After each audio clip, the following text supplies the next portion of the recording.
औरत का चक्कर बाबू भैया, औरत का चक्कर। मैंने देखा है महारानी 2 और ये रिलीज हो चुका है सोनी लिव ऐप पे। अब ये वेब सीरीज जो है आपका टाइम वेस्ट करेगी या आपको एंटरटेन करेगी, इसी बारे में बात करूंगा। अगर आप चैनल पे नए हो तो सबसे पहले चैनल को सब्सक्राइब कर लो, बेल का बटन दबा लो और वीडियो को एंड तक जरूर देखना। इस वेब सीरीज को देखने से पहले एक चीज बता देना चाहता हूं, अगर आपने महारानी पार्ट 1 नहीं देखा है तो उसको देखना बहुत ज्यादा जरूरी है। और वैसे भी उसका एक छोटा सा रिकैप मैं बता देता हूं कि एक ऐसे सीएम की कहानी रहती है जो एक घोटाले के केस में जेल जाना पड़ता है और वो जेल जाने से पहले अपनी बीवी को जो है वो सीएम बना करके चला जाता है और उसके बाद से वो प्रॉक्सी बन करके अपनी वाइफ को डिक्टेट कर रहा होता है कि किस तरह से सरकार चलाना है। और धीरे धीरे करके जो है उसकी बीवी राजनीति थोड़ी बहुत सीख जाती है। अब जो बीवी का रोल है वो हुमा कुरैशी प्ले करती है और जो सीएम है वो शोहम है, जिनकी एक्टिंग को हमने तुम्बाड़ में देखा था और यहाँ पे जो है उनकी एक्टिंग एकदम जबरदस्त लगेगी आपको। तो ये था पार्ट 1 का एक छोटा सा ओवरव्यू। आते हैं पार्ट 2 पे कि सीजन 2 में क्या दिखाया जा रहा है। सीजन 2 में ये दिखाया जा रहा है कि जिस तरह से सीएम साहिबा पलट गई थी साहेब के खिलाफ, साहेब यानी भीमा भारती जो कि सीएम थे और वो प्रॉक्सी बने हुए थे और उनकी वाइफ जो है सरकार चला रही थी, वो अचानक से पलट जाती है। अब पलटने के पीछे का रीजन ये रहता है कि रानी भारती एक सिंपल और एक अच्छी राजनीति करना चाहती है,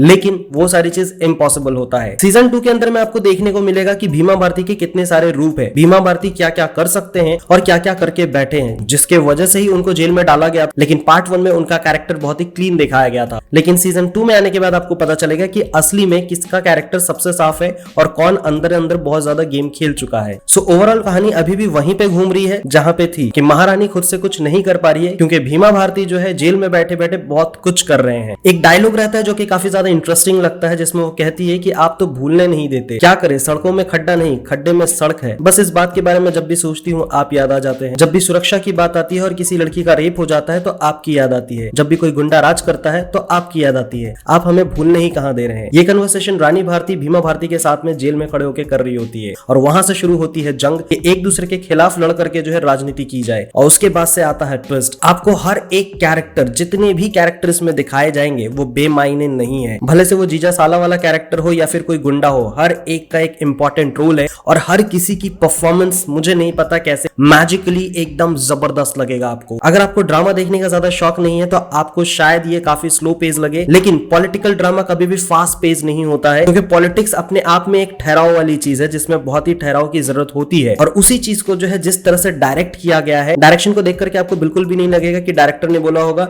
अब आपकी सीन है। ऐसा लग रहा था कि चारों तरफ बस कैमरा लगा दिया है, हर एंगल से शॉट लिया जा रहा है और सब अपने फीलिंग्स के साथ में जो मुंह में आ रहा है वो बोल रहे हैं। और इस तरह से जो डायलॉग निकलता है वो इतना रियलिस्टिक लगता है कि लगता ही नहीं कि हम कोई ड्रामा देख रहे हैं। एकदम जबरदस्त सा परफॉर्मेंस लगेगा। डायलॉग बोलो या फिर लैंग्वेज में पकड़ बोलो, हर किसी की बिहारी भाषा में जो पकड़ है वो जबरदस्त है। कुछ जगहों का नाम लिया है जिसके बारे में मैंने बहुत सुना है, जैसे सीवान, झारखंड, पटना, इन सारी चीजों के बारे में बात चल रही है, तो वो सारी चीज को दिखाया गया है किस तरह से कोई सुपरस्टार पॉलिटिक्स में आता है और जो लाता है उसका इंटेंशन क्या होता है, वो सारी चीज आपको देखने को मिलेगी। तो ओवरऑल आप इसको चिपक करके देखोगे, बिल्कुल नहीं छोड़ोगे। बात करते हैं लेंथ एंड ड्यूरेशन की। हर एक एपिसोड जो है आपको लगभग 40-45 मिनट का मिल जाएगा, कुछ आपको 1 घंटे का भी मिलेगा, कुछ आपको 35 मिनट का भी मिलेगा, पर टोटल मिलाकर के 10 एपिसोड है। तो ओवरऑल आप अगर खाते पीते थोड़ा सा देखना चाहते हो तो 10 घंटा आपको निकालना पड़ेगा एंड मेरी हालत आपको दिख रही होगी कि क्या हुआ है, बट आपके लिए ये वर्थफुल रहेगा। ऐसा बिल्कुल नहीं होने वाला कि आपको रिग्रेट फील होगा। बहुत सारे ऐसे सिचुएशन है, बहुत सारे ऐसे डायलॉग है, बहुत सारे ऐसे सिनेरियो दिखाए गए हैं जिसको देखने के बाद आप बोलोगे यार क्या लिखा है। मतलब स्क्रीन प्ले हो, डायलॉग हो या स्टोरी, खास करके स्टोरी तो ऐसा लगता है कि पहले से बहुत ज्यादा मेहनत की गई है और स्टोरी जो है जबरदस्त लिखी गई है। मतलब हर एक कैरेक्टर को एक डेप्थ दिया गया है, हर किसी के डायलॉग के साथ में भले से एटीट्यूड हो, लेकिन एटीट्यूड में भी छुपा हुआ डार्क ह्यूमर होता है और उसको सुनने का देखने का मजा अलग होता है। वैसे एक चीज समझ में आई, भीमा भारती जैसा कोई पॉलिटिशियन नहीं हो सकता, इतना दिमाग चलाने वाला इंसान जिसके सामने में हर कोई मात खा जाता है, आज तक कोई हारा नहीं है, वो इंसान एक औरत के चक्कर में पड़ जाता है। बहुत इंटरेस्टिंग सी कहानी है, आपको बहुत मजा आने वाला है। So that was my honest reaction for this content. What's your take, please do comment. आपने देखा तो आप बताओ आपको कैसा लगा। मुझे पर्सनली वो वाला सीन बहुत अच्छा लगा जब साला आता है जीजा को कांग्रेट्स कहने के लिए और कहता है और बताइए जीजा जी मेरे लिए कौन सा सीट चुन करके रखा है, और उसके बाद से जो दिखाते हैं वो जबरदस्त रहता है। मतलब पॉलिटिशियन का असली मीनिंग बता दिया बंदे ने कि क्या होता है,